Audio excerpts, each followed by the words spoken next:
warahmatullahi wabarakatuh. Perkenalkan, nama saya Syifa Fatima Yasmin.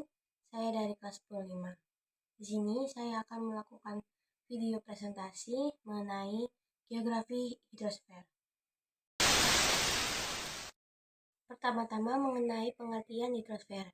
Hidrosfer dapat diartikan semua air yang ada di permukaan maupun di bawah permukaan bumi, atau yang bisa disebut air tanah.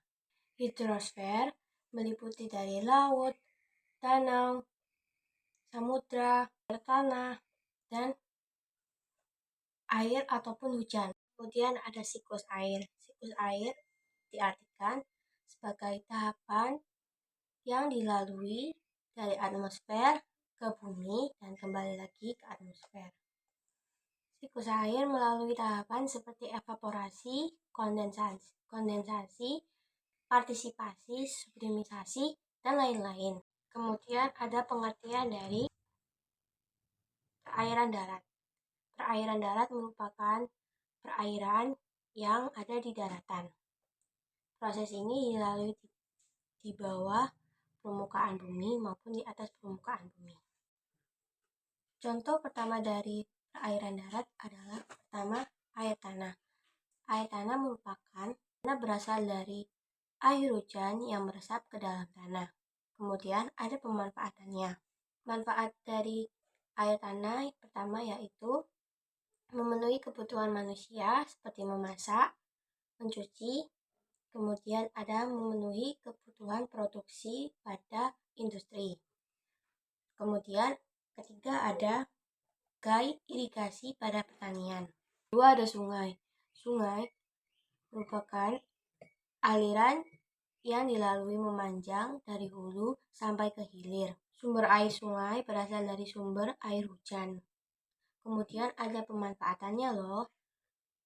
Yang pertama pemanfaatannya adalah sungai dapat menampung dan mengalirkan air. Kemudian kedua ada sebagai ekosistem. Ketiga ada pusat pencaharian. Yang keempat sebagai pembangkit listrik, dan yang kelima sumber air kehidupan. Yang ketiga ada danau.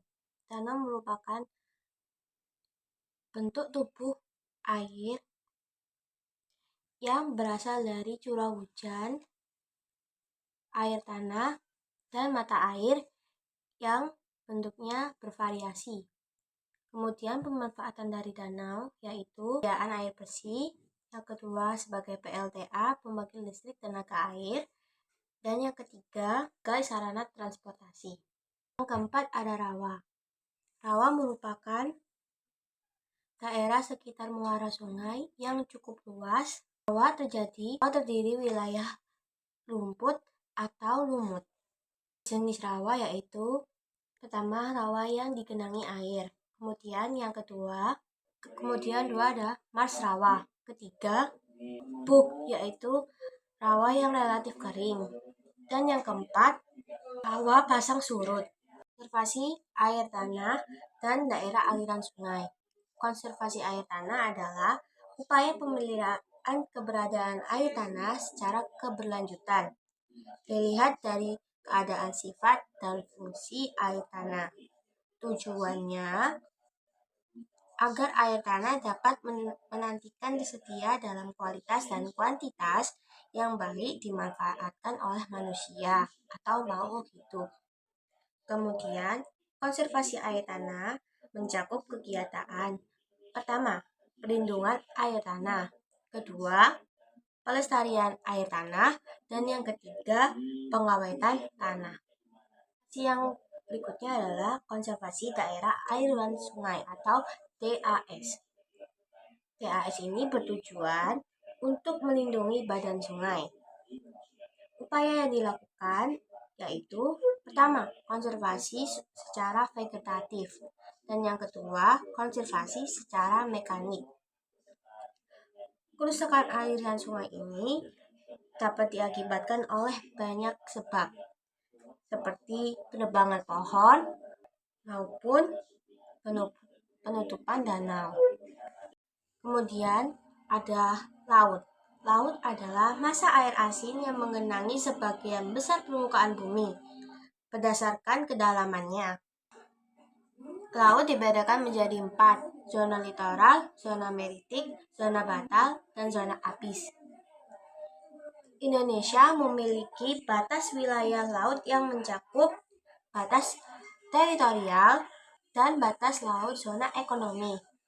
Selanjutnya ada pencemaran air laut. Dapat dicegah dengan melakukan upaya konservasi air laut, kemudian konservasi ekosistem pantai, dan konservasi hutan mangrove. Lembaga yang menyediakan dan memanfaatkan data hidrologi yaitu Puslitbang dan Balai Besar Wilayah Sungai. Cukup sekian dari presentasi yang saya berikan. Kurang lebihnya saya mohon maaf sebesar-besarnya. Wassalamualaikum warahmatullahi wabarakatuh.